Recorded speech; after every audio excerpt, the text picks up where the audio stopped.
mapping selalu lari. Dia bukan mapping lari guys. Mapping kalau itu nombor dia, itulah value yang akan disembur minyak dia. Assalamualaikum. Okay guys, bersama aku Pomenda. Okay guys, ini video lebih kepada untuk nasihat dekat tuner-tuner dekat luar sana. Okay, so bila kau ikut cara ni, kau takkan buang masa yang banyak untuk diagnose masalah injektor. Okay, motor ni sebenarnya datang sini daripada Nilai. Jauh tu. Dia kata apa? Dia dah pergi tune beberapa kali, tak jumpa masalah. Dia kata issue problem. Sampai sini kita pun check lah, kita pun diagnose lah satu persatu.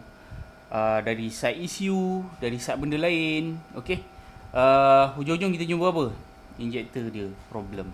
Okay, tapi bila dah sampai sini, kita buat proses, kita diagnose, so memang akan buang masa kita lah. So dari segi petrol, habis kat 2 tangki petrol habis kan, sebab kita nak diagnose.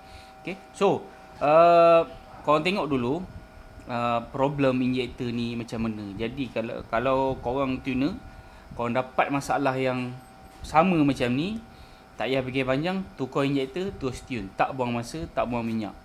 Okay, so kau tengok dulu video ni.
Okay guys, tadi korang tengok betapa tak stabilnya AFR dengan injektor yang dah rosak ataupun tak elok.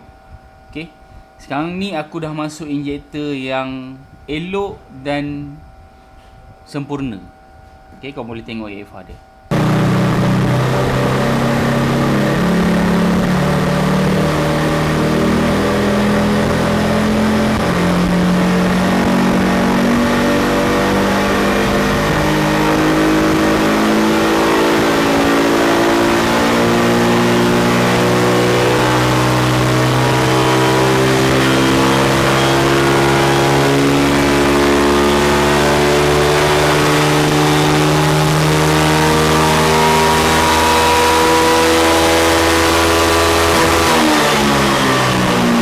Okay guys, so korang dah tengok kedua-dua video tadi, perbezaan antara injektor yang dah rosak dengan injektor yang normal dan sempurna. So untuk video yang first tu, injektor yang rosak, kau boleh tengok bila aku run je tanpa ubah fuel tu tak stable. Dia tak ikut setting yang sebelum tu. Okay, kejap dia naik, kejap dia turun. Padahal mapping tak ada kacau, tapi dia berubah sendiri. Okay, untuk video yang kedua, injektor yang sempurna dan elok, aku tak usik juga table tuning, tapi dia masih ikut setting yang sebelum tu. So AFR ikut pada garisan yang sebelum tu juga. Maksudnya itu cara kalau korang nak diagnose injektor korang tu normal ataupun tak. Benda ni kena buat first step sebelum korang buat full run semua, untuk korang pastikan injektor kau tu betul-betul elok. Jadi korang perasan tak kenapa aku pilih throttle 20% untuk aku baca AFR tu? Okay, throttle 20% ni ialah throttle yang tak memberi stres pada enjin, tapi kau dapat lalu semua RPM. Dan kau nampak perbezaan tu. So, kepada korang yang cakap mapping selalu lari, sebenarnya mapping tak lari guys. Injektor korang yang problem. So, jadikan video ni sebagai panduan. Itu baru testing yang pertama. Untuk kau kenal pasti injektor kau elok tak elok. Testing yang kedua, aku serahkan kat bos aku. Bos akan test dekat power up. So, kau boleh dengar video yang kedua ni. Perbezaan bunyi injektor yang normal dan tak normal. Okay, ini contoh injektor yang function dia okey. Dengar bunyi dia. On. Off. On. Off.